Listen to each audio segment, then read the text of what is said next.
Aerial లైరాకి, Lyra బయటికి వెళ్ళగానే Selena ఫెయిరీల్యాండ్ మొత్తం క్రోన్ గురించి వెతికిందని చెప్పటం, క్లారా లైరాకి తెలియకుండా తన గది కిటికీ దగ్గర నుండి లోపలికి చూడడం, లైరా ఎవరితోనో మాట్లాడుతుందని క్లారా వెళ్ళి సెలీనాతో చెప్పడం, ఇదంతా మనం ముందు ఎపిసోడ్లో చూసేశాం.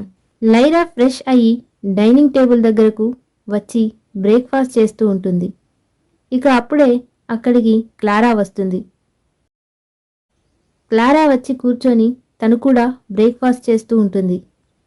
ఇక లైరా ఏమీ తెలియనట్టు క్లారాతో ఇలా అంటుంది, నిన్న మనం బాగా ఎంజాయ్ చేశాం కదా, నాకైతే చాలా బాగా అనిపించింది.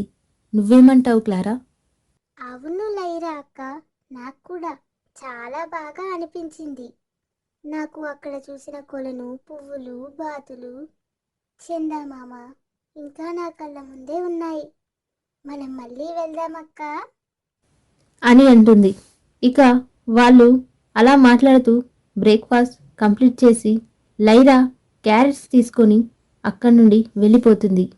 ఆ విషయాన్ని క్లారా గమనిస్తుంది. ఇక అప్పుడే సెలీనా అక్కడికి వస్తుంది. క్లారా సెలీనా అక్కడికి రాగానే సెలీనాని ఇలా అడుగుతుంది, ఏంటి సెలీనా, లైరాకి క్యారెట్స్ అంటే చాలా ఇష్టమా? సపరేట్గా తీసుకువెళ్తుంది. క్యారెట్సా? లైరాకా? తన క్యారెట్స్ అంటేనే నచ్చదు. నా చిన్నప్పటి నుండి చూస్తున్నా. తను ఇంతవరకు క్యారెట్స్ని టచ్ చేయడం కూడా నేను ఎప్పుడు చూడలేదు. మరి ఇప్పుడు తను క్యారెట్స్ తీసుకువెళ్ళింది కదా, వాటితో ఏం చేస్తుందో? ఎందుకైనా మంచిది, నేను ఒకసారి వెళ్ళి చూసి వస్తాను. ఇక అలా అనుకొని క్లారా సెలీనా ఇద్దరూ అక్కడి నుండి వెళ్ళిపోతారు. ఇక మరోవైపు లైరా క్యారెట్స్ తీసుకుని తన గదిలోకి వస్తుంది. తన గదిలోకి వచ్చి ఏరియల్కి క్యారెట్స్ని ఇస్తుంది. ఏరియల్ సంతోషంగా క్యారెట్స్ తింటుంది. అప్పుడు లైరా ఏరియల్తో ఇలా అంటుంది, తిను ఏరియల్, వాళ్ళకి డౌట్ రాకుండా నీకోసమే తెచ్చాను. ఇంతలో అక్కడికి క్లారా వస్తుంది. క్లారాని చూసిన లైరా ఇలా అంటుంది, ఏంటి క్లారా, ఏమైంది, ఇలా వచ్చావేంటి? నీకేమైనా కావాలా? లైరా అక్క, మీరిందాక క్యారెట్స్ తెచ్చారు కదా, నాకు ఇస్తారా? ఎందుకంటే కింద ఇంకా క్యారెట్స్ లేవు, అయిపోయాయి. నాకు క్యారెట్స్ అంటే చాలా ఇష్టం. అయ్యో లేవుగా, ఇప్పుడే తినేశాను. మీకు క్యారెట్స్ అంటే నచ్చవు అని సెలీనా చెప్పింది. లేదు, నేను క్యారెట్స్ తినడం అలవాటు చేసుకుంటున్నాను. కళ్ళకి చాలా మంచిది కదా, అందుకే క్యారెట్స్ తింటున్నాను.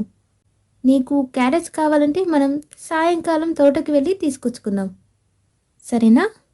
సర్లే అక్క, నేను ఇంక వెళ్తాను. ఇక అలా చెప్పి క్లారా అక్కడి నుండి వెళ్ళిపోతుంది. క్లారా వెళ్ళగానే ఏరియల్ మామూలుగా మారుతుంది. అప్పుడు లైరా ఏరియల్తో ఇలా అంటుంది, ఏరియల్, నువ్వు ఇంకెక్కడ ఉండడం మంచిది కాదు. వాళ్ళకి మన మీద డౌట్ వచ్చింది. నిన్ను మళ్ళీ ఏంజల్ ల్యాండ్కి పంపిస్తాను. ఏంటి లైరా నువ్వు మాట్లాడేది? నేను వెళ్ళిపోతే వాళ్ళు క్రోన్ నీ దగ్గర నుండి లాగేసుకుంటారు. నేను ఇక్కడ నుండి బయటికి పంపించేస్తారు. నాకేం కాదులే ఏరియల్, నా వల్ల వీళ్ళు నిన్నేమైనా చేస్తారేమోనని నాకు భయంగా ఉంది. నువ్వు జాగ్రత్తగా ఉండడమే నాకు కావాలి. లైరా మరియు ఇన్విజిబుల్గా ఉన్న ఏరియల్ ఇద్దరు ఫెయిరీల్యాండ్ నుండి బయటకు బయలుదేరుతారు. ఇక మరోవైపు సెలీనా అటు ఇటు తిరుగుతూ ఇలా అనుకుంటుంది, అయితే క్లారా చెప్పింది నిజమేనా? లైరా క్యారెట్స్ ఇంట్లో ఉన్న వేరే వ్యక్తి కోసం తీసుకుందా? అసలు ఆ వ్యక్తి ఎవరై ఉంటారు? నిజంగా ఆ వ్యక్తే ఫెయిరీల్యాండ్ క్రోన్ని దాచిపెట్టుంటారా? నాకంతా కన్ఫ్యూజన్గా ఉంది. సెలీనా అలా అనుకుంటూ ఉండగా అక్కడికి క్లారా వస్తుంది. క్లారా వచ్చి ఇలా అంటుంది, సెలీనా, మనం అనుకున్నది కరెక్టే. లైరా క్యారెట్స్ ఆ వ్యక్తి కోసమే తీసుకువెళ్ళింది. మనతో అబద్ధం చెప్తుంది. ఆగు సెలీనా, దానికి ఇంకా సమయం ఉంది. నేను ఫస్ట్ మా ఇంటికి వెళ్ళాలి. మా ఇంటికి వెళ్ళి నా శక్తులను పెంచుకోవాలి. ఇక్కడుంటే నా శక్తులు పెంచుకోవడం సాధ్యం కాదు. సర్లే క్లారా, నీ శక్తులు నువ్వు పెంచుకోవడానికి నువ్వు మీ ఇంటికి వెళ్ళడానికి నేను ఒప్పుకుంటున్నాను. నువ్విక వెళ్ళు. అని అంటుంది. ఇక క్లారా అక్కడి నుండి మాయమైపోతుంది. అప్పుడు సెలీనా తనలో తాను ఇలా అనుకుంటుంది. నేతల్ తన శక్తులను పెంచుకుంటే మా అక్కకి సహాయం చేస్తున్న వ్యక్తి ఎవరో తెలుసుకోవచ్చు.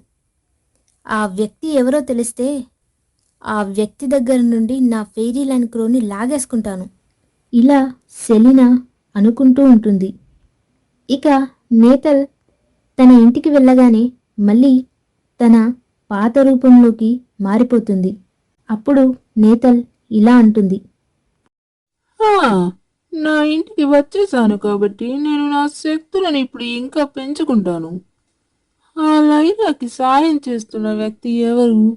అసలు అతను నాకు సెలీనాకు ఎందుకు కనిపించడం లేదో నా శక్తులను పెంచుకొని తెలుసుకుంటాను. ఇలా అనుకుంటుంది. అని నేతల్ తన మంత్రాల పుస్తకం దగ్గరికి వెళ్ళి కూర్చుంటుంది. తను ఆ పుస్తకంలో ఏవేవో మంత్రాలు ప్రాక్టీస్ చేసుకుంటూ ఉంటుంది.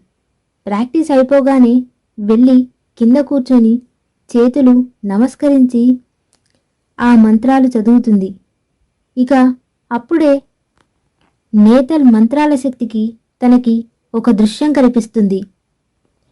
ఆ దృశ్యంలో నేతల్కి ఏరియల్ కనిపిస్తుంది. ఇంకా ఆ దృశ్యంలో నేతల్కి ఏరియల్ ఎలా ఇన్విజిబుల్గా మారిపోయిందో కనిపిస్తుంది. ఇంకా ఏరియల్ క్రోన్ని కూడా ఎలా ఇన్విజిబుల్గా మార్చిందో కనిపిస్తుంది. ఇదంతా నేతల్కి చాలా క్లియర్గా కనిపిస్తుంది. ఇక అప్పుడే నేతల్ లేచి నించొని ఇలా అనుకుంటుంది.